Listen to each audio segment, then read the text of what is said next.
संकटांवर मात करण्यासाठी, जीवनात समृद्धी आणण्यासाठी आणि आपली स्वप्न पूर्ण करण्यासाठी आता आपल्याला साथ देतील शुभरत्ने.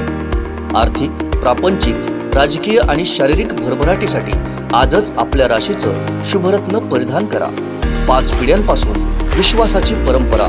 शुभरत्न केंद्र, AH मोतीवाला, नेहरू चौक, महाराष्ट्र बँकेसमोर, निपाणी. मोबाईल 09448 14 24 21. नमस्कार, मी जुईली आणि आपण पाहताय कोकणचं नंबर 1 महा चॅनल कोकण साधलाय. कोकणवासियांचा अत्यंत जिव्हाळ्याचा विषय आणि लाडका सण म्हणजे गणेशोत्सव.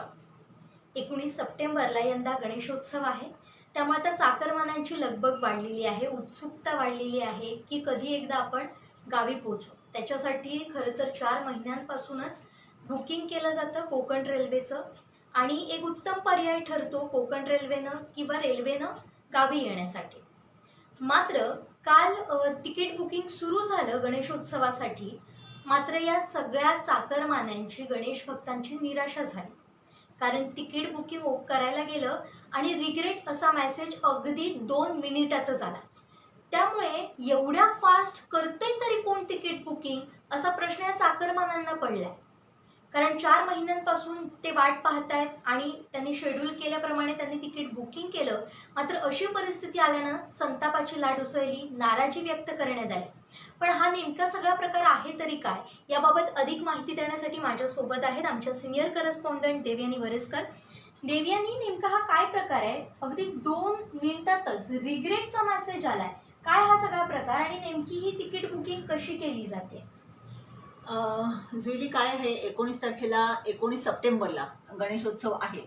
आणि जनरली आपल्याकडे ट्रेंड कसा असतो की गणेशोत्सवाच्या अगोदर 2-3 दिवस यायचं, घर झाडायचं, सगळी खरेदी वगैरे करायची, गणपती आणायचा आणि त्यामुळे 2-3 दिवस अगोदर येण्याचा जास्ती कल असतो. म्हणजे मे महिन्यासारखं 8-10 दिवस अगोदर येऊन राहणं हे काय त्यावेळेस केलं जात नाही. फार कमी लोक असतात की जी 8-15 दिवस, 8-10 दिवस अगोदर येऊन राहतात आपल्याकडे. परंतु आता बघितलं, मी सुद्धा आता तिकीट बुक करण्यासाठी म्हणून मी इथे बसलेले होते.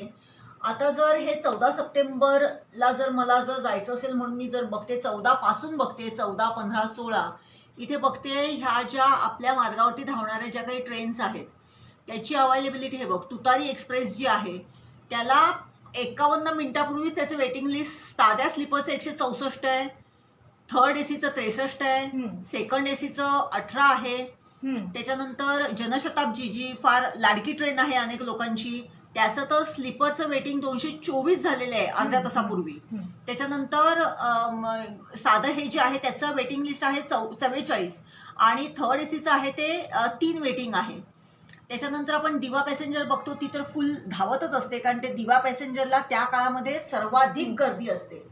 आणि मांडवी एक्सप्रेस आणि कोकण कन्या ज्या आपल्या रेग्युलरच्या गाड्या आहेत त्याच्या सुद्धा आता जर बघितलं तर स्लीपरचं आहे 117, थर्ड एसी आहे 54, सेकंड एसी 9, फर्स्ट एसी 1 आणि कोकण कन्या तर 330 पर्यंत वेटिंग गेलेलं आहे 18 मिनिटापूर्वी. म्हणजे ही आहे परिस्थिती 16 तारखेची, सॉरी 14 तारखेची.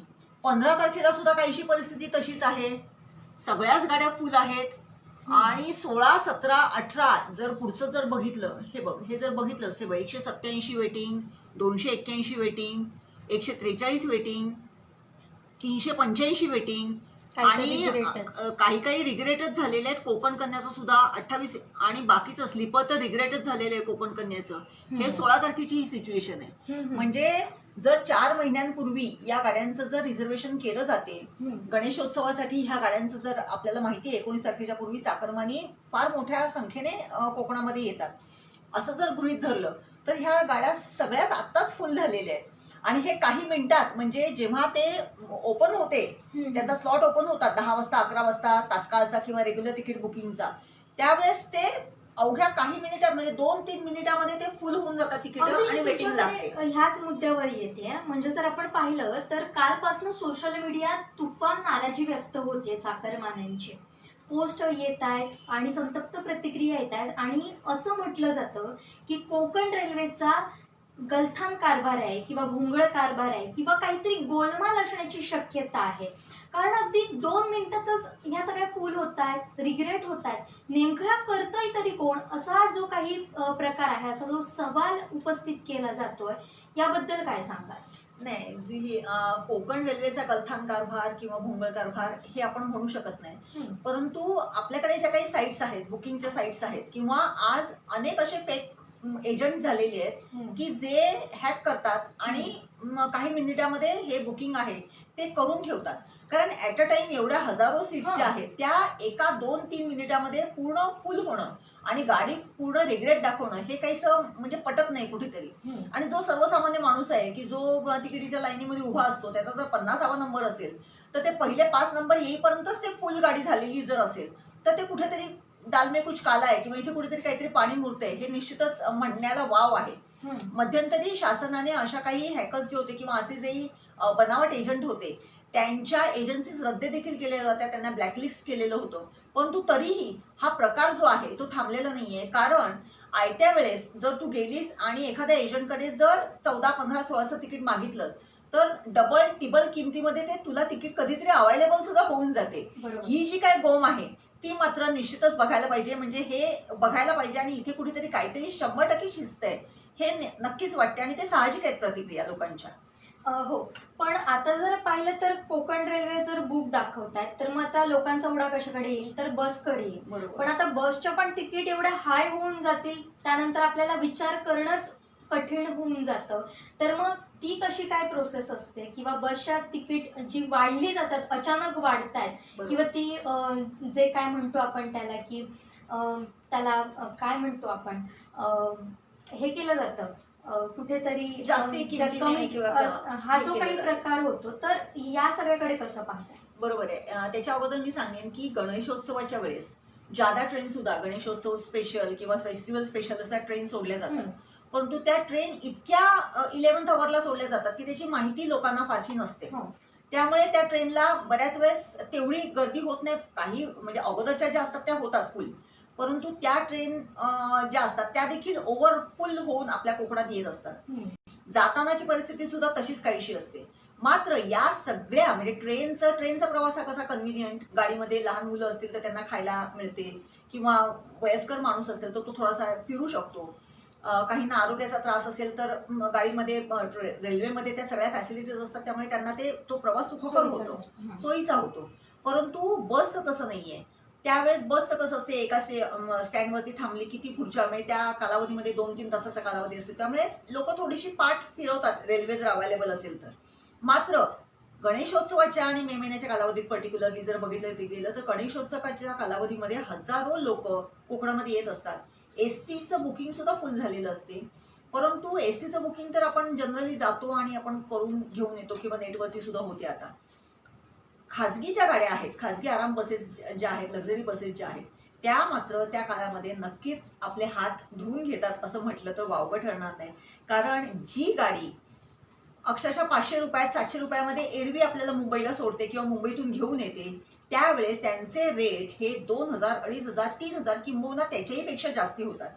काही ज्या काही ट्रॅव्हल एजन्सीज आहेत की ज्यांचं नेटवरती बुकिंग आपण करू शकतो, त्यांचं देखील बुकिंग आपण करू शकतो. परंतु जसं मी रेल्वेचं म्हटलं तसं जर तुला 19 सप्टेंबरला यायचं असेल आणि एखाद्या बस कंपनीच्या साईटवरती जाऊन तुला ते जर बुकिंग फुल दाखवत असेल आणि तू जर एजंटकडे गेलीस तर दुप्पट तिप्पट किमतीमध्ये लक्झरी बसचं बुकिंग सुद्धा तुला मिळू शकते. हा सुद्धा एक छोटासा गोलमाल दिसतो आणि त्यामुळे थोडंसं कुठेतरी म्हणजे आपण अननेसेसरी कुठेतरी पैसे जास्ती देऊन आपण येतोय ही भावना तर असतेच, पण तू इलाज नसतो, लोक येतात.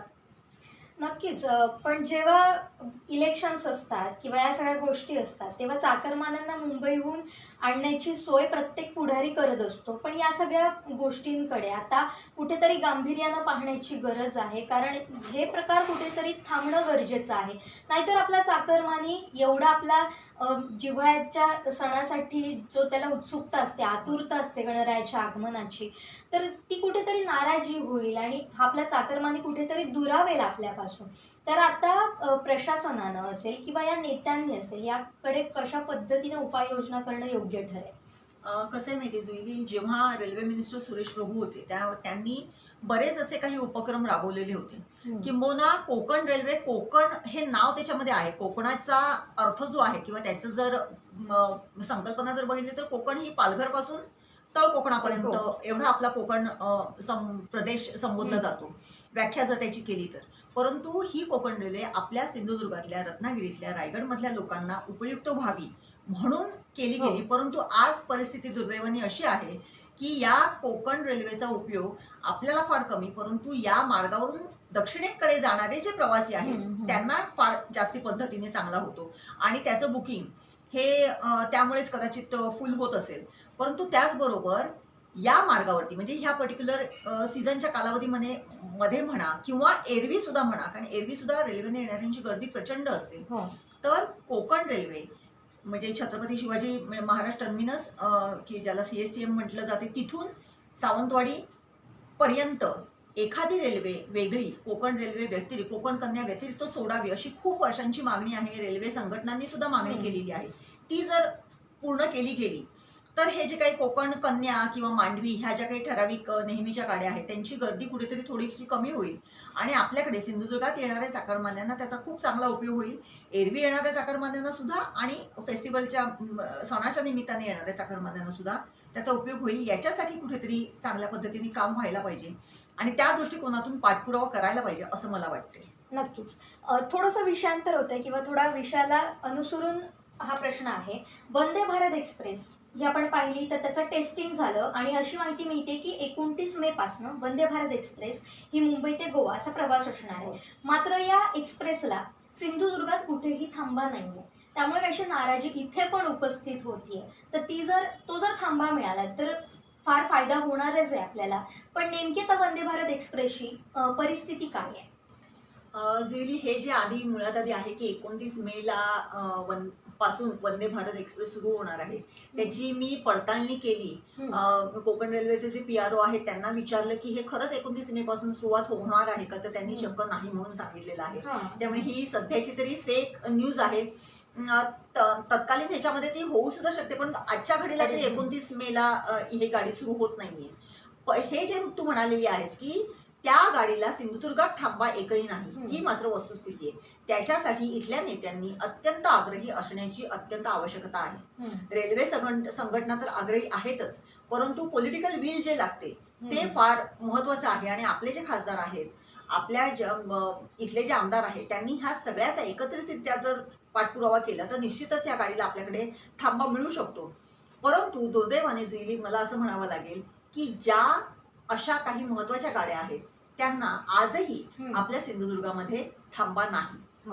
त्या रत्नागिरीमध्ये थांबतात, त्याच्यानंतर चिपळूणमध्ये थांबतात, म्हणजे रत्नागिरी जिल्ह्यामध्ये त्यांना 2 थांबे मिळतात. परंतु सिंधुदुर्ग जिल्ह्यामध्ये अशा काही गाड्या आहेत की ज्यांना एकही थांबा नाही आणि ज्या थेट गाड्या आहेत आणि ज्याचा उपयोग चांगल्या पद्धतीने आपल्या प्रवाशांना होऊ शकतो. धन्यवाद देवेनी तुम्ही दिलेल्या माहितीसाठी. जर आपण पाहिलं तर आता चाकरमान्यांमध्ये मात्र या संदर्भात प्रचंड नाराजी व्यक्त होत असताना आपल्याला पाहायला मिळते. कारण 4 महिन्यांपूर्वीच आता तिकीट बुकिंगला सुरू झालं, मात्र कालपासून हे तिकीट बुकिंग सुरू होतं आणि रिग्रेट हा मेसेज अगदी 2 मिनिटात आला. त्यामुळे एवढ्या फास्ट हे तिकीट बुकिंग करता येतं रिपोर्ट, असा सवाल हे चाकरमानी विचारतात आणि नाराजी सुद्धा व्यक्त करतात. त्यामुळे आता रेल्वे प्रशासनानं असेल किंवा आपले जे नेते मंडळी असतील, पुढारी असतील, प्रशासन असेल, यांनी याकडे गांभीर्यानं पाहून यासारख्याचे जर चुकीचं घडत असेल तर त्याची योग्य ती चौकशी करावी आणि या प्रकाराला आळा घालावा, ही एकच विनंती, हा एकच मागणी आता या चाकरमान्यांकडून होते. आता इथंच थांबतो. या संदर्भातले अधिक अपडेट तुम्हाला जर जाणून घ्यायचे असतील तर आजच सबस्क्राईब करा, फॉलो करा कोकणचं नंबर 1 महा चॅनल कोकण साध लाईव्ह. धन्यवाद. आमचे दिवसभरातले सर्व अपडेट्स, ताज्या घडामोडी आणि थेट लाईव्ह पाहण्यासाठी सबस्क्राईब करा, लाईक करा कोकणचं नंबर 1 महा चॅनल कोकण साध लाईव्हचं YouTube चॅनल.